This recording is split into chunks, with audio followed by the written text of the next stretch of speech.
বিসমিল্লাহির রহমানির রহিম। আজ বৃহস্পতিবার ২রা জুলাই ২০২৫, ৭ই মহরম ১৪৪৭ এবং ১৯শে আষাঢ় ১৪৩২।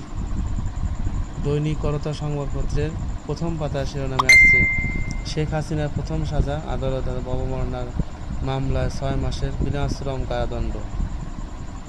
এবং আসলেও ৬ লাশ পোড়ানোর ঘটনায় পলাতকদের বিরুদ্ধে গ্রেপ্তারি পরোয়ানা জারি এবং সিদ্দিকগঞ্জ শেখ হাসিনার বিরুদ্ধে আরও ৪টি হত্যা মামলা। এবং স্টাফ রিপোর্টার, ঢাকা অফিস, ছাত্র জনতা আন্দোলনে সারা দেশে সংগঠিত হত্যাকাণ্ডের অভিযোগে বিচারে গঠিত আন্তর্জাতিক ট্রাইব্যুনাল কোনো মামলার প্রথম সাজা রায় ঘোষণা করেছে। সেখানে আদালত অবমাননার মামলায় ক্ষমতাচ্যুত প্রধানমন্ত্রী শেখ হাসিনাকে ৬ মাসের বিনাশ্রম কারাদণ্ড দিয়েছে ট্রাইব্যুনাল। এই ছিল উল্লেখযোগ্য দৈনিক সংবাদপত্রের শিরোনামে আসছে। ধন্যবাদ আমাদের সাথে থাকার জন্য।